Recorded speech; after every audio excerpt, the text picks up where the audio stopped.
Use the Force, Luke. Live long and prosper. I was going into Toshi Station to pick up some power converters. Lilu Dallas Multipass. Shut up and take my money. By Grabthar's hammer. What a saving. One does not simply walk into Mordor. X never, ever marks the spot. Winter is coming. You're a wizard, Harry. Stay a while and listen. Hey ho, Kermit the Frog here. Your ties are cool. So say we all. This is a Play on Nerds. Welcome to episode 226 of A Play on Nerds. I am Jarman. And I am Steve. That's right. We got a good one for you. And today we're going to be celebrating Superman coming back into theaters for the 40,000th time as the reboot. And of course, to do that, we're going to celebrate by doing the rule of three once again. For undoubtedly the best Superman film ever made, Superman 3 from 1983. I think we probably have some sort of unspoken record where we are the podcast that has reviewed the most third movies. No one else has done that in existence. Like that's I think we're probably hold some sort of trophy. Yeah, unbeknownst to us. That thing no one asked for. That's what we do. Yeah. We get the Guinness Book of World Records for that. They do it for anything these days. So just probably anything. It doesn't matter. But in the meantime, Steve, what have you been up to since our last recording? Oh, man. I went on just through some scheduling stuff, a long stint of work, and ended up effectively doing 9 days of stuff, including a day where we had a team meeting. So I had to do food in the morning, and it was technically my day off, but I still had to get up and go to a meeting and do food and stuff. I guess you had a bunch of days off before that, so it's kind of making up for it. Right. And now I've got a bunch of days off again because I arranged some days for the 4th of July.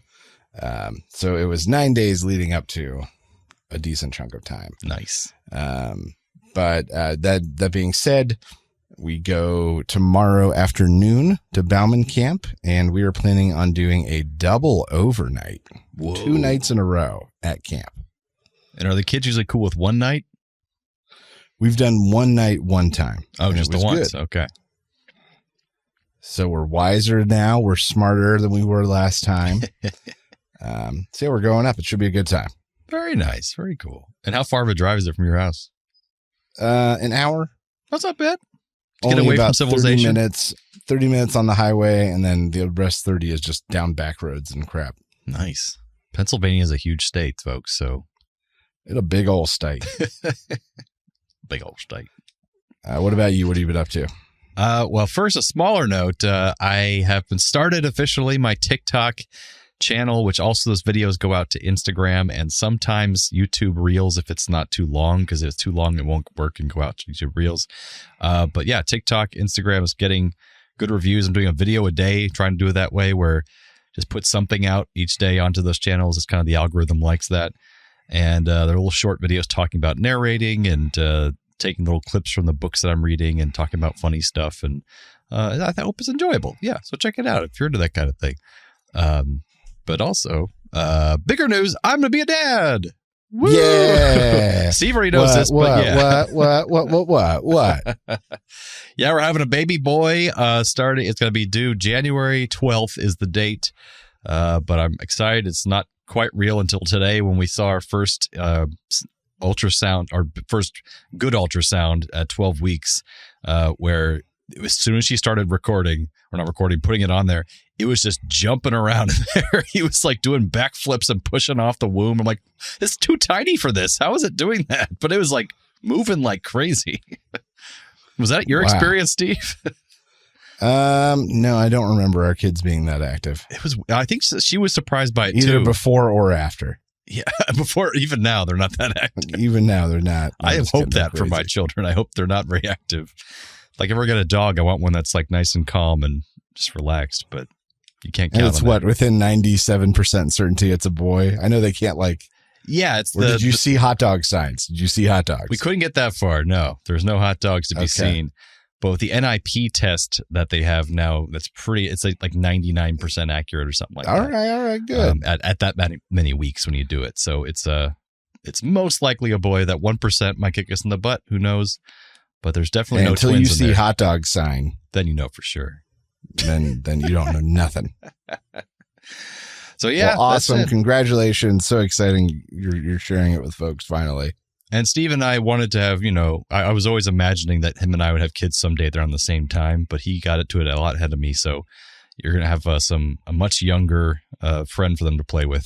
It's okay. It's just babysitters. Yeah, there you go. I like that. See? That'll work out well. Well, awesome. Yeah. But until then, we got some nerd news. It's time for Nerdy News.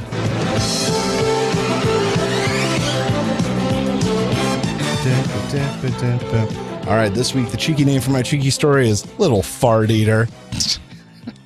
Occidental College scientists have identified 3 brand new species of these tiny little centimeter big sea spiders that live only on these 2 locations on these methane seeps up by Alaska and then in California.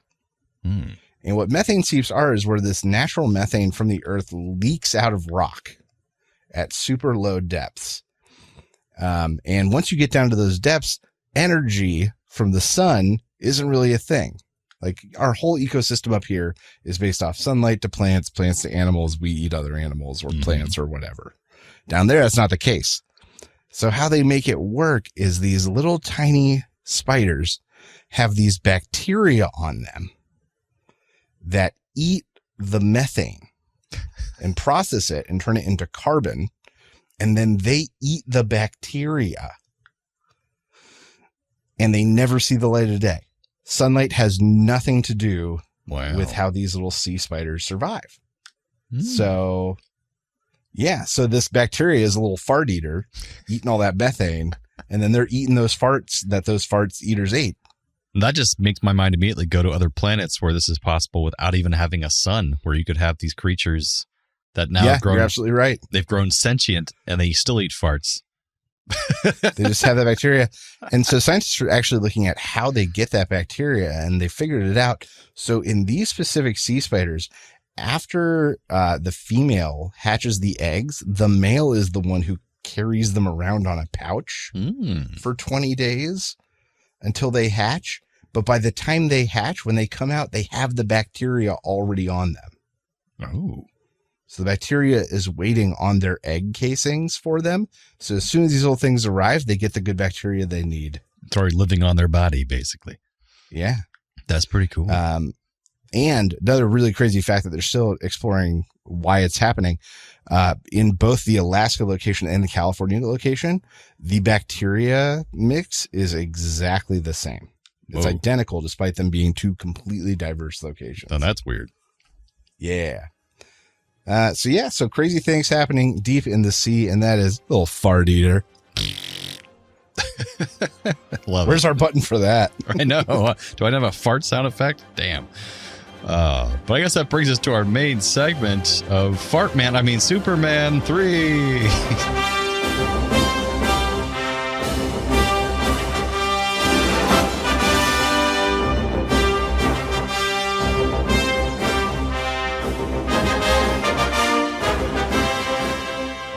That's right. This week, Superman 3, the film starts with this long, haphazard, Rube Goldberg-esque sequence of Metropolis where everything goes wrong for a blind man tripping over, losing his dog and then going into the street and diverting traffic. And this one other poor guy falls into a hole and certainly hurts himself, and all of his penguins he's trying to sell on the street are destroyed. So his livelihood's gone, and Clark Kent is there, but he just kind of stumbles through the scene. He doesn't really help a whole lot. He does change into Superman, saves a man from drowning in a car.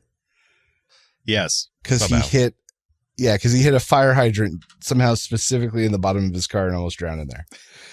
We also then meet Gus Gorman, which is Richard Pryor, who was clearly brought in and paid too much money to try to save this movie. He's unemployed, waiting for his unemployment check, but he gets it denied. But he sees a matchbook telling him to learn skills, like programming computers. he goes and is immediately hired at Webster Industries, which is run by this real dickbag, Ross Webster, and really more realistically, his sister, who really is sort of the brains and shown to be the brains early.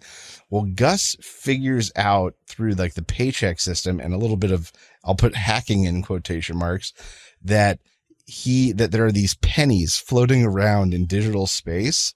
He's like, what happens to them? They're like, oh no, they're just there. And so he has all the pennies rounded off to him. Smart so every time idea. someone gets a paycheck cut, he gets that piece of a cent. And then come payday, he gets 2 paychecks, his regular paycheck, and then a second paycheck for all those pennies.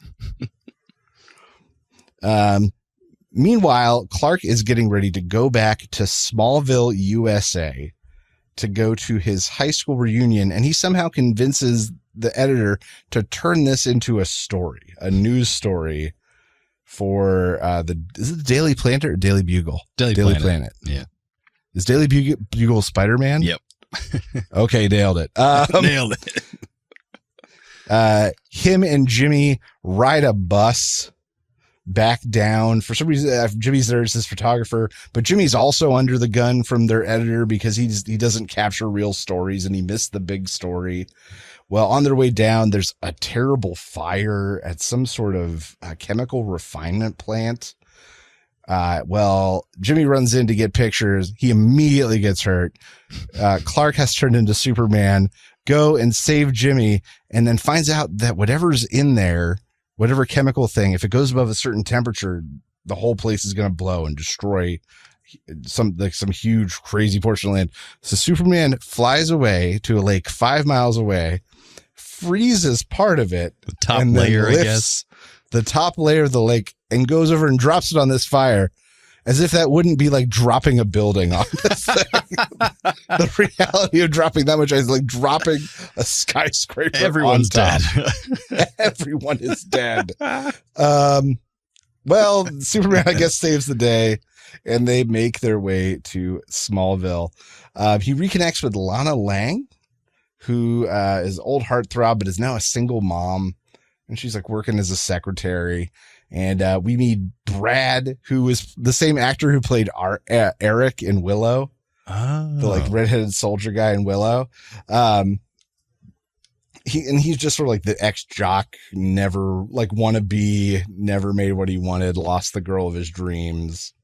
You're kind of meant to feel bad for him, kind of, but not really. So meanwhile, Ross Webster, the big tycoon, is caught wind. His sister really is the one who caught wind that there's some scam going and they're being stolen from. And they identify that it's Gus, but they figure that they can use his hacking to their advantage. This is all very dubious, this hacking thing. Yeah. They don't fire him. Ross blackmails him and basically says, like, I'll make all your dreams come true if you help me control all these global coffee markets and screw with weather satellites.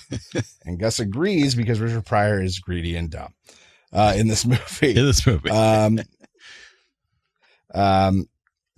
Gus then gets control of a satellite. He creates a hurricane targeting like Colombia, I believe, somewhere in South America. Yeah, it's Colombia.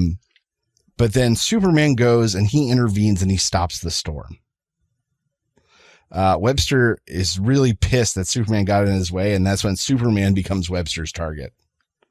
Gus then, through hacking, is ordered to have a computer make fake kryptonite in order to hurt Superman. Yes. With hacking. But there's some part of it that he can't replicate. So he substitutes and puts tar in it.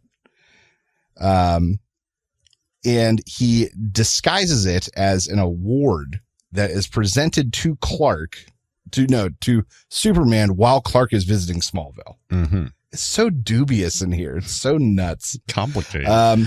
But instead of killing Clark, the kryptonite like corrupts him and he gets sacks under his eyes and starts acting not himself. Stop shaving. Becomes destructive. And he goes and like he straightens the Leaning Tower of Pisa. to like show he's bad, I guess. He blows out the Olympic flame. He sleeps with somebody. He goes and gets fucking drunk at one point. And somehow in this moment, his good side of Clark Kent splits from evil version of him. And it is unclear whether this is a metaphor of some sort of battle happening within his own mind, or if he literally splits into two different human beings. It's very unclear. They battle in this junkyard with mean Superman picking up car parts and them battering each other and working their way up a ramp. Evil Superman eventually gets Clark up and tries to strangle him, but Clark summons his will and overpowers, and they fuse back together, and he's Superman again. I don't know. It's so weird. Meanwhile, in like an evil lair hidden in a canyon, Gus has made a giant, huge, like supercomputer that kind of looks like Skynet, sort of. And Ross is going to use it to control all sorts of energy, not just coffee. And he targets a oil tanker with the idea that he'll by controlling the weather, he'll control where it is and control the energy markets. Well, he basically said he was able to control the tankers directly with the computers to make them all be held hostage. That's right. It wasn't about the weather anymore. Yeah. Oh my God. Just to hold them in the middle of the ocean so that everyone had to go to him for oil because he was in control. Right. He was going to stop all the shipping lanes up. Yeah. And take control of everything. Yeah. There's a lot. Superman goes to stop them. He seems successful at first, but these advanced weapons are used against him. And the first one, it's like a force field is shot at him. And it was done with a computer effect, and that was okay looking. And they cut to a practical shot where it's just Superman in a giant bubble, like a balloon, like a kid stuck in a balloon. It's like saran wrap. It's just weird. It's so bad looking. He does eventually cut his way through with his laser vision by hitting the tower and disabling it. They then hit him with a kryptonite ray, which debilitates him. Richard Pryor decides maybe he doesn't want to be one of the baddies. Mm-hmm. And so he goes down into the machine and tries to find something to sabotage it, undoing a single screw, which disables it. Ross Webster comes down to confront him. They end up in like a cat and mouse situation where he has swallowed the screw that they need. Oh God, I lost track of where I am in my summary. The movie lost track too. It's okay. Yeah, it's okay.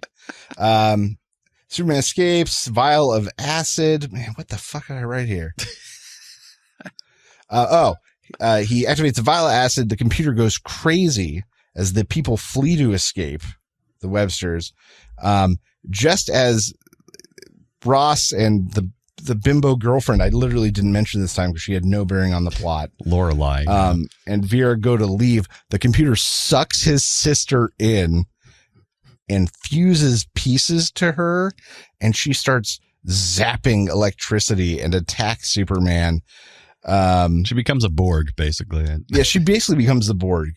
The acid eats away. Superman defeats her heroically, and he has to go back. And the end of the movie is this like kind of montage of him reversing all the mean things that evil Superman did,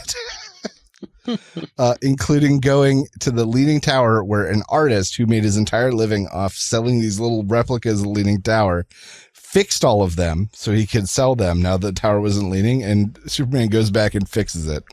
So his non-leaning towers are now worth nothing in theory. He delivers the bad guys to the authorities. He gives Gus a ride, who he drops off at like a coal plant. Yeah. Like a coal mine. He's like, give this guy a job. Gus is like, gee, thanks, Superman. Superman grabs a piece of coal, turns it into a diamond in his frickin' fist, and leaves. Gus asks how much the job pays, basically. Not even. It just decides it's not the right job for him, and then boasts about how him and Superman are close. Yep. It's weird. Clark, meanwhile, heads back to the big city. He ends up meeting with Lana, saying that Superman wasn't going to be able to have dinner with him. He hoped that he was a good second and that he wanted her to have something. And he gives her this diamond ring that's just incredible. Huge. This diamond ring. Huge diamond ring. And it's misconstrued that they're engaged when really that's not what really happened, including by Lois Lane in the office, who thinks that they're engaged, even though they're not. It was a weird angle to bring in right at the end. Like, of the what was film. the point of it? Yeah, I don't understand. But Lana ends up moving to Metropolis and becoming a secretary at the Daily Planet. And at the end, Superman flies into space at the American flag waving behind him. USA, USA, USA. It had been so long since I saw this movie. Me too. It probably, like, last time I was on TBS or something growing up. I feel like for some reason 4 was on TV the most. I saw that one a bunch with Nuclear Man and everything. But I feel like 2 I saw a lot where the other Kryptonians came. with Zod and everything. Yeah, I saw that one a bunch too. I just rewatched 1 with the wife not too long ago because she had never seen it, and that's like a classic. Oh. And I realized I hadn't seen 1 in a very long time. So you're right, like 2 and 4, I think were on TV the most growing up, and I saw those a bunch. Those are probably the cheapest to license. Probably. Must have been. So let's talk about things we like about this movie. Yeah. First, I just want to mention two little thoughts. That first scene was ridiculous, but actually really well done. That whole Rube Goldberg ridiculous scene. Like, yeah, it just felt out of place. It felt out of place, but I was like, if I just take this for what it is, this is done very well. And it's silly and ridiculous, but it was just not really shot as a long thing to film. It was impressive. Man. And those 2 actors that carried the whole thing, the blind guy stumbling around and the one guy who just kept getting shit on, basically. The old tramp guy. Yeah. Yeah. Also, I think it fully embraced the silliness. One thing I liked about this is that it felt locked in that it was going to be like this old-timey Batman-style old TV show movie instead of what the last 2 were in any way, and just kind of embraced the silliness. And it did that pretty well, whether we liked that it took this direction or not. I at least give it that it did that pretty well. I don't know. That's kind of a half that I think I liked. Yeah, I think my big thing is, and I don't remember 1 or 2 at all, but this was so much, I'll say, sillier. Yes. Than I kind of remembered these movies being. And I 1 was much more well. realistic. Yeah. Right. And so you add that plus Richard Pryor, who is clearly paid a lot of money to $4 be million here and be Richard Pryor. Yeah. Lots of money to be Richard Pryor to save this movie, the third in the franchise. And some of his delivery, some of his comic choices were really weird and bad. That's what I put in my didn't like section, was that Richard Pryor was just used horribly in this film, because his stand-up is really good. It's very edgy and hilarious, and like he's really out there and in your face.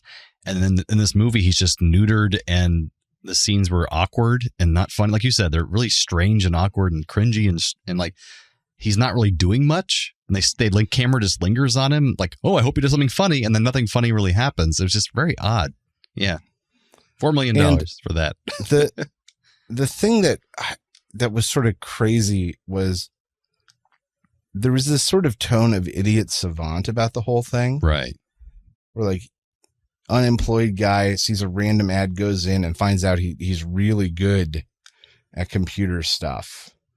And can literally program computers to make synthetic elements and stuff. And it just didn't play that way. He just played like goofball supreme the entire time. Yeah. I just think he was miscast. They could have played that up, and he could have done that all full tilt and not be a goofball, and more like he's kind of silly and doesn't want to find himself and where he wants to work. But then he finds out this new emerging technology in the internet and computers.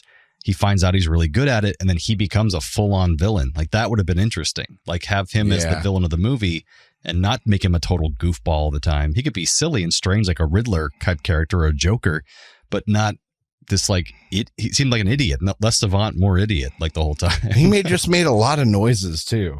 Yeah. I felt like every other second was him making like a mouth sound effect. the whole time. That's not his comedy style. Like, that's not what he is. Like, it was weird. But things I liked about Christopher Reeve, I thought was fully committed. Acting was just as good as it was for the first two movies. His character was there, even though it was in this terrible movie. He was fully Clark Kent, fully Superman the whole time. I'll give him that. I don't know if you agree with that. Once again, I don't remember the other films true. enough to have a point of comparison. Clearly they try to do something different here. Him either actually separating into his two selves or just mentally was at least an interesting angle of him fighting himself. Sure. I thought that they were going to do like a, there's like an opposite Superman. Bizarro Superman. Bizarro. I thought they were going to take a Bizarro angle on it, especially with that giant vat of acid at one point. Oh, yeah. Where I was like, okay, he's going to go in there. He's a Superman, and then he's going to come out as Bizarro. And then Clark Kent's going to have to like get back to being Superman to fight. But I was like, that'd be great. That would be cool. Didn't happen. But I thought that's what they were setting up. I was like, I don't remember this at all. I will say that garbage fight scene was probably one of the best parts in the whole movie. It was done well, and like it was taken seriously, and it was pretty, like he was trying to kill the other one, like throwing him in the trash compactor. You hear him screaming, and it's like, it was intense. That did not fit the rest of the movie. It was pretty good. I feel like there's a lot of pieces of this movie that didn't fit the rest of the movie. Yes, to the point in other ways. Like, what was this movie then?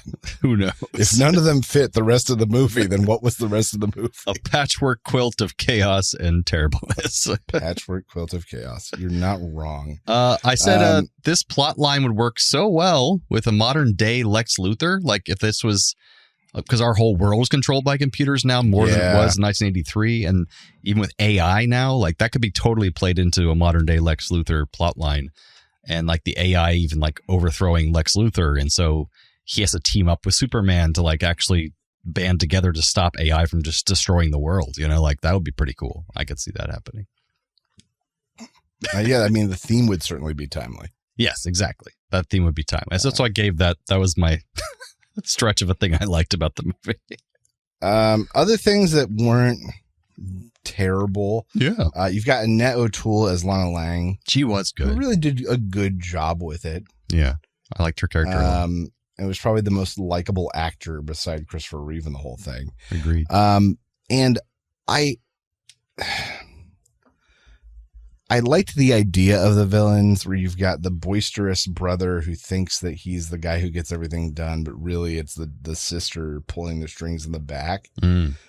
But this movie didn't need the double villain. No. Triple and then villain. you add to that the girlfriend, the blonde girlfriend. And I was like, what is this trio and why are we afraid of them? Well, that was the weirdest thing. I put that in my notes that the girlfriend Lorelai made no sense because they were building this interesting character that she was playing this Marilyn Monroe ditzy type, but then she would be secretly reading philosophy books and her voice would change to be like when she would make a smart comment. And so you realize she was hiding the fact that she was very smart, but was pretending to be a bimbo. And then that went nowhere. Just nothing happened with that. Like there was no big reveal why she was doing this, why she was pretending. I thought maybe she'd be like a secret agent trying to take him out and she was going to help Superman in the end. And that she kind of helped him in the end, but not really. She was useless. Like, there was no point to that character. It's very weird. Nobody had an arc. Nobody got an arc, and I guess that's okay. Vera, I think, could have been the main villain, the sister, like you were saying. Like, she could have been like more of a contrast to the male Lex Luthor from the last film. They didn't get Gene Hackman back, so they're like, let's use this female villain. And when she turned into that cyborg at the end, they should have had a boss battle fight between her and Superman. And instead, she's just thrown into a pit like in 2 seconds. Like, why wasn't the cyborg fighting Superman? That would have been cool. Like, I don't understand. Yes, that's correct. It's because they set that pit of acid up earlier, and now they had to pay it off. True. But no, you're right. It was too quick, and in a movie where the only physical danger Superman had experienced was from other Superman. Yeah. It felt bad to not have a giant battle here. Against any villain, yeah. Yeah. Just lasers shooting at him. That was it. Yeah, like lasers and electricity stuff. So overall, I think this is kind of a forgettable one. Even Yeah. Richard Pryor, who I was like, Richard Pryor's in it, and I watched it and I went, man, what'd they do with him? Yeah, if you watch So even Brewster's that, you Million, can't sell it. Silver Streak, like all those Gene Wilder, like those movies, he's fantastic in those. But this one is like, what the hell is he doing? Like nothing. It's useless. Getting paid. Hey, get that money. So some trivia for this film. Margot Kidder, who famously plays Lois Lane in the first two films, she expressed her disgust about the firing of Richard Donner, who did the first two movies. So her role was cut to 12 lines and less than 5 minutes of screen time. And I hadn't seen 2 in a long time, so I forgot that at the end of 2, apparently he uses some random magic power that he never uses in any other movie to erase her memories of finding out that he's Superman. So that's why in this movie she doesn't know him as anything but Clark Kent, but she also forgot that they were in love. And so in this movie, she's just in 12 lines, and that's it. I don't even know why they had her at all. Yeah. It's like, one scene at the beginning, one scene at the end, basically. It was really strange. This is the first time that Christopher Reeve had top billing in a Superman movie, because in the first one, he was behind Marlon Brando and Gene Hackman.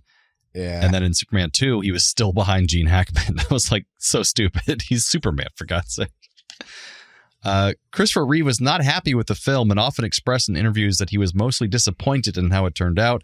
He initially swore never to play the role again, saying he was aging out of the role, but he was persuaded to make Superman 4, The Quest for Peace, in exchange for more input on the script, which it was a canon film, didn't really do very well, didn't work out too well.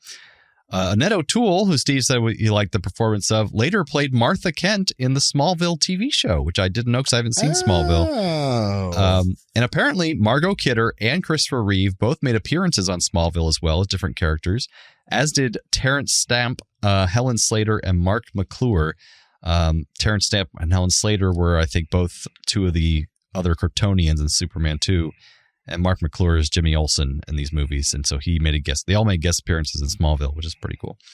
Nice. There's a little part where the Webster bad guy, he plays this little video game to shoot rockets at Superman in the movie. It was created before the film by the Atari Corporation. And Atari had also made a Superman 3 video game based on the film for the Atari 5200, but it was never released. So I would love to have seen footage from that game. Just the Superman. I guess the movie didn't do well, so they just didn't release the game. No, it did not. So when Richard Pryor did this movie, he was paid $4 million, as we mentioned. And at the time, huge. It was the biggest ever salary for a black actor for any film. And the next to beat it was in 1987, so that's 4 years later, by Eddie Murphy for Beverly Hills Cop 2, where he was paid $8 million. So good for Richard Pryor, man. Get that money. Yeah, man. This movie features one of the first appearances of an ATM in a movie. That scene at 49 minutes, apparently, is where the guy gets that money keeps popping out of the ATM. Yeah. That was one of the, not the first, but apparently one of the first appearances of an ATM in a movie because they're so new technology. The screenwriter, the first outline of the script for Superman 3 included comic book villains Brainiac and Mr. Mxyzptlk, the magic guy from DC Comics.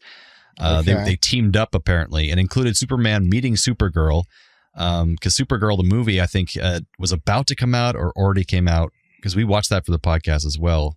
I think it was... We did. Yeah, and that was supposed to be in the same universe as Christopher Reeve, but who, unlike her comic counterpart, though, because this was before that movie came out, that's right, she wouldn't have been his cousin, so they would have had a romantic relationship develop between them. Ooh. And Dudley Moore was going to play the magical Mr. Mxyzptlk guy, which would have made he would have done a more malicious take on the mischievous original guy from the comics. And Brainiac would have been also portrayed as romantically interested in Supergirl, creating the basis for the conflict with Superman. So this is going to be interesting, but Warner Brothers would reject the script, which they attributed to being too sci-fi for their tastes, leading to those characters' exclusions from later drafts. And that's how we got this kind of very non-sci-fi computer business-based movie that we got. But the same writers would later make Supergirl, so they went on to do that eventually, but she would remain as his cousin in that movie that we did for this podcast, and that was not a very good movie, but, you know. No, it was not. It exists. I don't remember much, but I remember it was bad. Yeah. Jimmy Olsen was in it. That's how they connected the universes, but that was it. Oh, that's right. But that takes us to a game I have for Steve, which we're calling Kryptonian Consequences. Oh, no. All right. So, Steve, how this works is I'm going to give you a scenario, and you're going to tell me, as opposed to how Superman would obviously fix how he would fix the situation, you're going to tell me how drunk, evil Superman would fix the situation. How he would deal with it from this movie, who's not like directly evil like the boys guy. He's just kind of a dick and drunk all the time, I guess. Like Hancock from that movie, Hancock. Yeah, more like Hancock, I guess. Okay. So situation 1, a cat is stuck in a tree. He tips his sunglasses up from the lawn chair he's sitting in. He kind of goes, and he laser eyes the base of the tree, which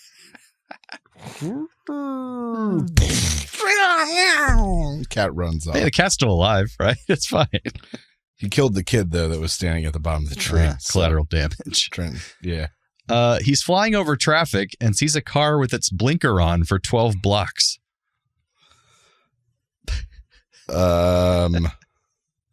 He goes, and so stereotypically there's like 2 cops in a car eating donuts, and all of a sudden they're lifting off into the air, and they look down and it's him, and he's carrying them, and he puts them right behind the guy with the blinker on. It says, "Take care of it." It flies off. They're so confused. They're like, what are we taking care of? Oh, what the hell? He's at work pretending to be Clark Kent, and Lois Lane forgot her lunch.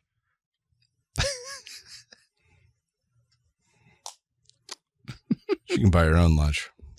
That's it. That's all I say. He's a dick. That's it. He's like, man, that stinks. Too bad for you. I have my sandwich I brought. Someone's out there spreading rumors about Clark. Away. Someone's out there spreading rumors about Clark Kent. He listens with his super hearing. Just spends all day until he hears it, and then he uses X-ray vision to see who it is, and he shoots that guy's dick off. Drunk Superman's a dick, and he hates dicks, apparently. Someone littered on the sidewalk. What's he gonna do? He murders that person. He goes down and he crushes their skull and puts their body in a waste paper basket where it belongs. Captain Planet would be proud. He would be. The elevator's broken. An elderly woman needs help to the 40th floor. He gets the door to the stairway for her. Walk. Holds it open. She said, "Thank you." I go, "Good luck. You need the exercise." He sees a group of teens vandalizing a bus stop. How did he deal with it? He'd go get a bunch of dogs and use his super high-pitched whistle to loose them on the children. I'd say he helped them. He just like start vandalizing it with them. He murders them. He murders them. All of them. All of these end with he murders them. We'll skip to the last one here. A guy in the park is playing Wonder Woman's theme song on saxophone.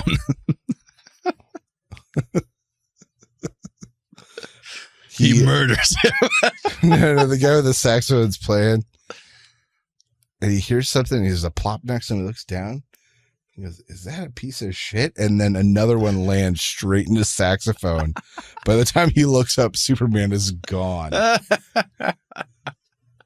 No one ever talks about Superman shitting from the air.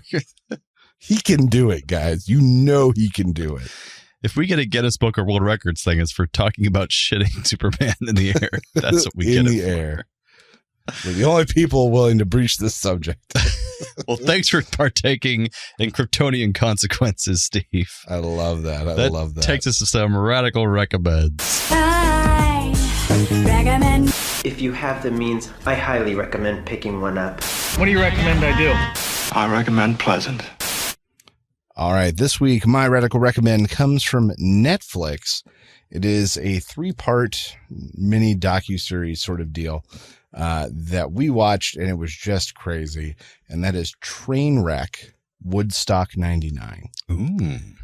And it's about the Woodstock 99 music festival and how a series of cascading bad decisions led to complete mayhem that endangered many lives. Oof.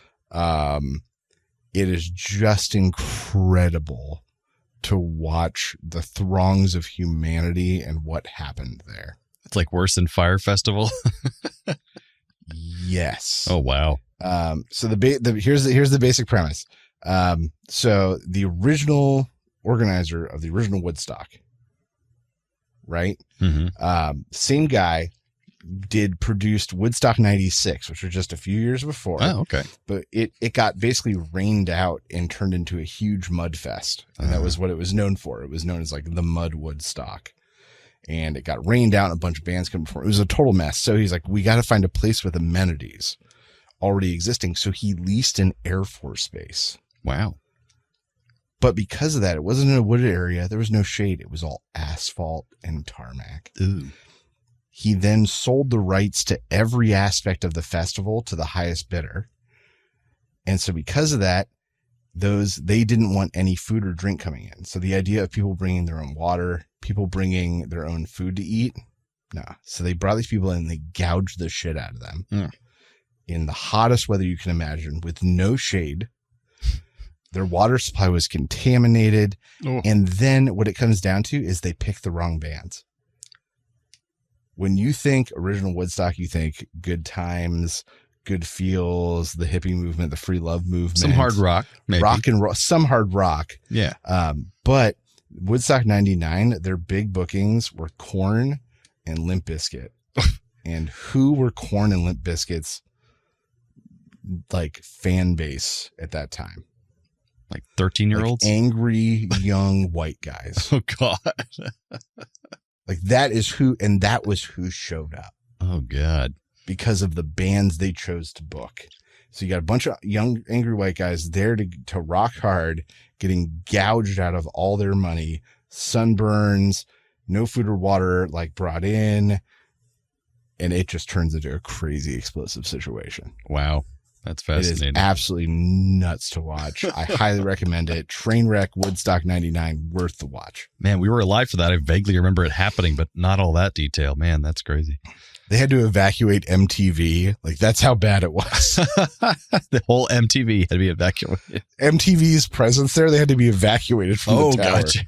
Like, they gave up. They were just like, we're getting the hell out of here. Wow. That's worth checking out. That's my awesome. recommend. Highly recommend. Crazy. Just insane. Nice. That brings us some trailer reviews.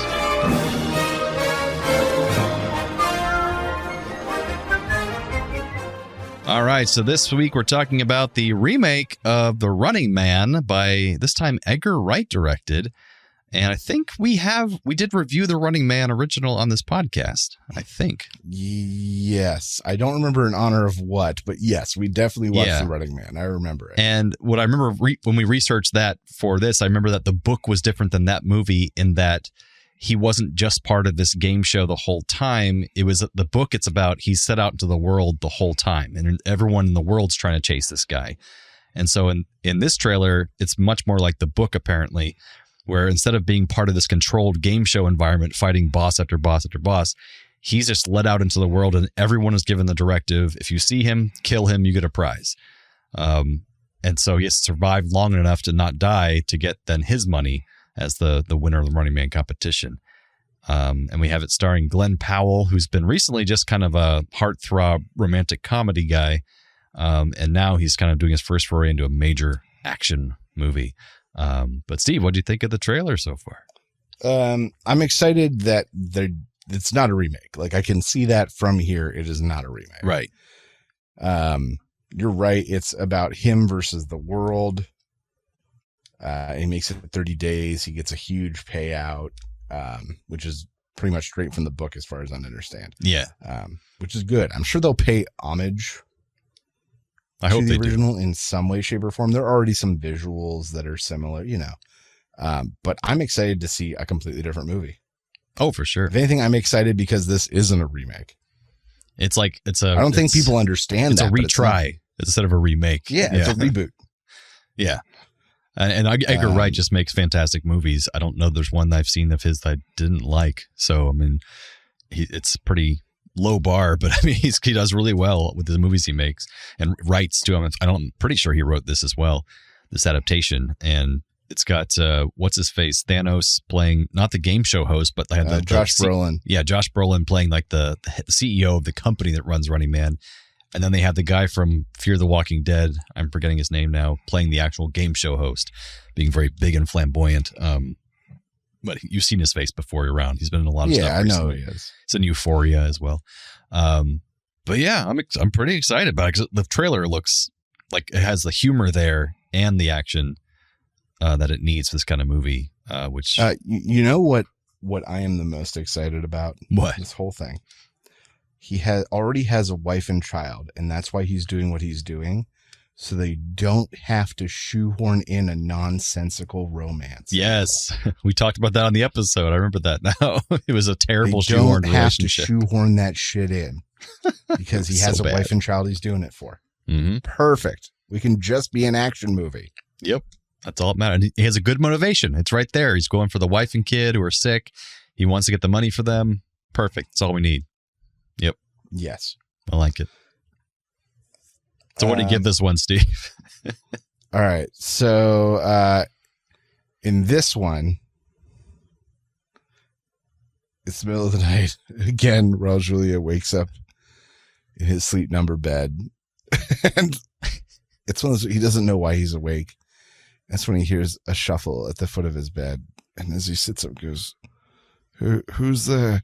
A spotlight comes on. Gary Busey is in a tracksuit at the bottom of his bed, and he goes, Raul, I am going to run, and you're going to spend 30 days hunting me. If you catch me, you get a prize, Raul. Raul goes, what are you doing? All right, fine. I'll go. Gary runs out.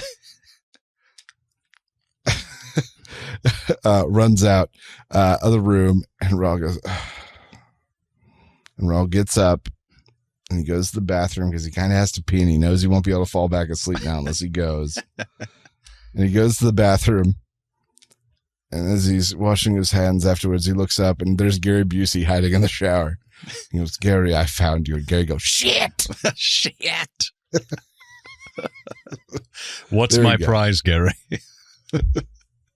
It's a floss ball.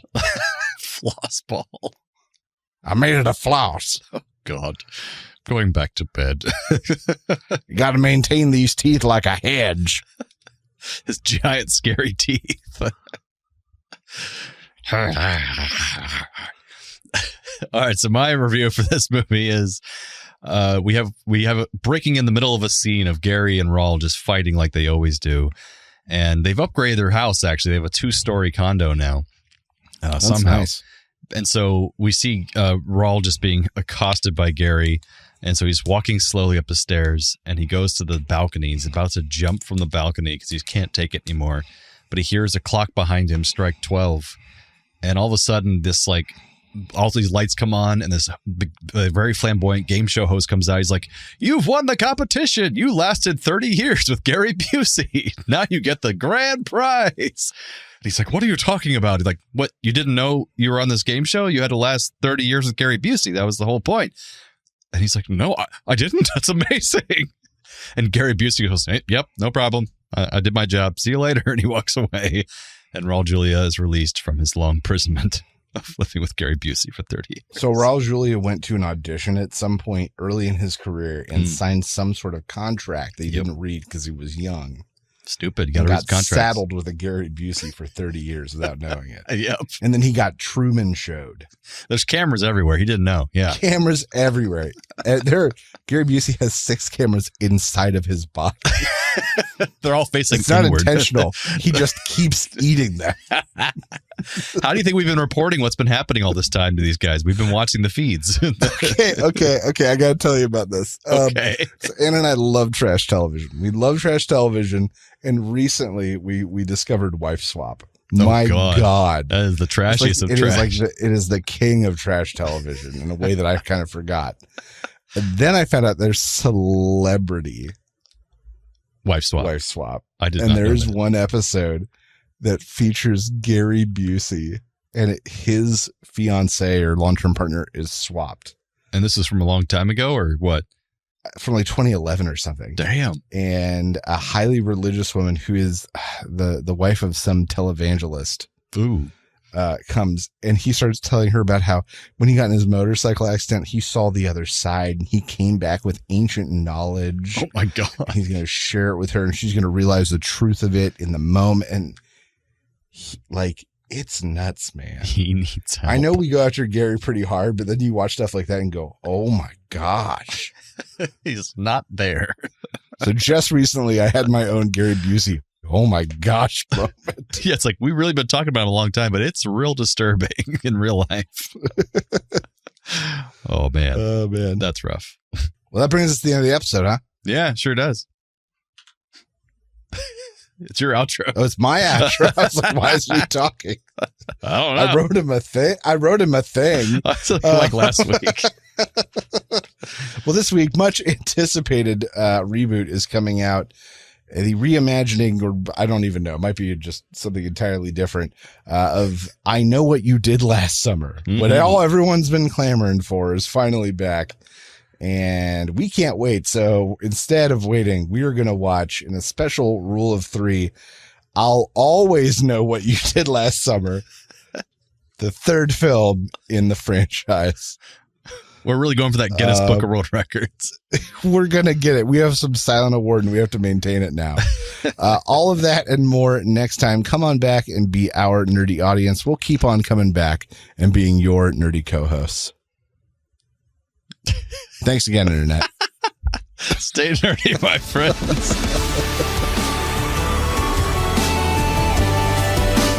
Thanks for listening to A Play on Nerds. Feel free to email feedback at aplayonnerds.com with all your questions or comments. Shoot us a message on Facebook or Twitter and earn yourself a sweet shout out on the show. Review us on YouTube, Spotify, or Apple Podcasts so even more nerds can find us. Tell your friends, tell your enemies, we aren't picky. Check out our entire back catalog and other offerings at aplayonnerds.com. And how?